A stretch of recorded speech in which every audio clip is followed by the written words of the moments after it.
Hi everybody, and welcome to Beyond Food Market Podcast number 9. So guys, thanks for joining us. Let's jump into it. So let's talk about last week. We finished that article for the Lakeview Food Pantry. They got reposted. That was really excited. Got a lot of hits. Started getting my social media a little bit better. Starting to find our thing because now we had jumped into, we got the file the provisional patent, got the website going. We're at a good level. Let's get going. So I was making more videos. Got to get more articles. Boom. Let's talk about this podcast. Podcast number 9. What did we do so far? So again, we started posting more videos. I started doing more TikTok, I started really figuring out Instagram yet.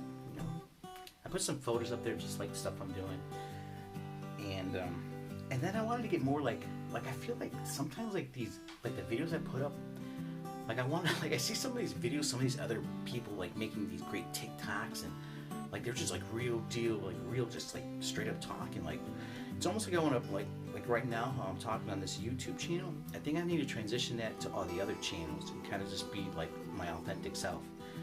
And guys, I was raised right here on the southwest side of Chicago, right next door to Inglewood. So when I was maybe I'll talk about that too. When I was younger, I went to Targeton Grammar School, and I remember I had to start taking speech lessons because when I had come back from Mexico, because I was basically raised in Mexico from 8 months to like 4 years old. So when I got to America, I couldn't speak very well, so they would I took speech lessons. I took speech therapy for like 2 years, 3 years maybe, 2 years. And so that's kind of like how they kind of taught us to speak. And growing up in Market Park area, there was a lot of German, Lithuanian, Polish. And so, sometimes I feel like because of that experience, like, I don't know, just because later on in life, it almost transitioned because I was able to be more experienced to different cultures, African American, Puerto Rican, Latino, everything. It just kind of like, it just flipped. When I went to high school, I kind of just started flipping. So you would hear other people speak and they'd be like, hey, what's up, bro? Hey, bro. Hey, dude. What's good? And so it kind of like a little bit of that just started coming onto me from like 14, when I like 14. Like, here's a funny story. Like, the actual first urban word that I learned was finna. The word finna. And it was some students, they're like, yeah, we finna do this, we finna do that, we finna do all this, and woo, woo, woo. And I'm like, man, and I was like, man, it sounds like they're saying going to. So just one day I was like, hey, what is that word finna? What does it mean? And they told me, and I was like, oh man, I kind of figured that. I went home and told my mom, hey mom, check it out. The black kids in school, they say this, they say finna, we finna do that, we finna do that. And so that was in 1981. Was that 40 years? 40 years ago. So a little bit, so that's kind of when it started, I guess, 81. And I learned to speak English and then more urban. So it's kind of like it's a little bit of me, who I am. I just a little bit of, kind of like, like real deal motherfucker, What am I going to say? I don't know.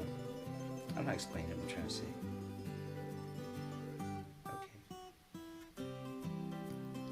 Okay, so what I'm doing is, so that's kind of like a little of my vernacular. Let's talk about the next thing. So also I wanted to start trying to like really expose myself. I want to be more authentic. So I might start just doing videos of like, hey man, this is me, man. They talk about like, maybe I want to talk about the sacrifices. Maybe I'll talk about it right now. So let's talk about that. So it's been 30 months in, right? I'm sleeping on the couch. 24 months working on this idea. I eat food from a food pantry. I have no money. If I get some money, I might spend like chocolate candy or something special, but pretty much everything, like my mom will give me like $100, whenever she gets her check, and that's what I live on. And then I spend whatever I need to spend for that month. And that's the sacrifices, and I know you can do a lot of stuff, but I think this is just, I have to focus 100% on this, so that's what I've been doing.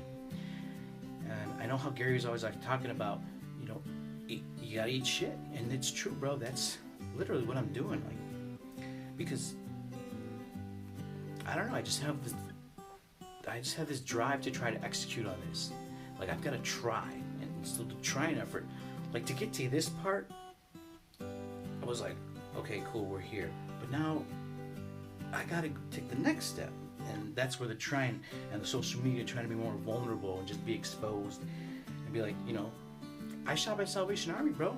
I get all my shoes, Salvation Army. You know, what are you gonna do? You know, I don't even own a bicycle. I borrow my nephew's bicycle. I buy tires and air tubes from the used section right down the block at this bicycle store. So I'm you know, just watch when I spend my money on. So that's what it is. So I want to start being more exposed and just be like, you know, this is who the fuck I am. But oops, I had to edit that. And also I want to start writing more articles because I want to start doing more vulnerable. And also I was thinking about this, the box campaign, because for social media I was like, okay, let's think about like some kind of possible like a campaign, right, for social media. And I was kind of thinking like I have a box, because like I don't have any social media. I don't have any. Oh, also, guys, I don't have any social media like right now. That's what we're working on, social media. So I was like, okay, well, let's think of some kind of campaign, right? Because that's what you have to do. Like like I always hear people in social media or marketing, they're always like, okay, campaign, what's the campaign? And I was like, man, I really don't have any idea. I don't have anything. I'm like, man, what if we just run with that? Like, you don't know shit.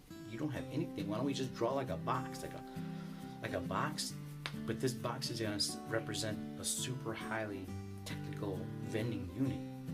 And so I thought that'd be interesting to do that. And I saw this on a box of bottled water, boxed water. It was kind of like black and white, very simple, very minimalist, and I like that. I like that style. I'm very big fan of the Bauhaus movement. We studied that at DePaul, so that's pretty cool. And so that's kind of the direction I might be thinking about going in. Stick around for the podcast in the future and see if we actually do create a campaign to start getting the word out, because right now, if you've been following me, I'm broke as hell.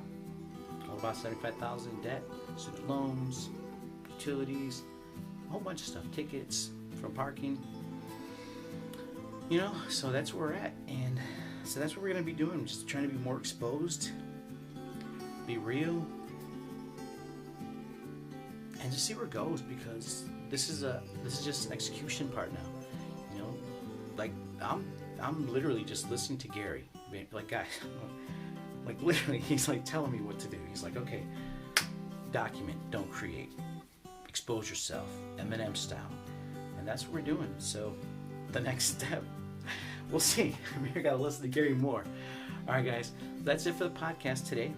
Thanks for listening, and stick around for next week where we go to podcast number 10. That's about 2 months in you've been watching. All right, guys, comment below or email me, follow me. I'm all over our social media, Beyond Food Market. Just search us up. Love you guys. Bye.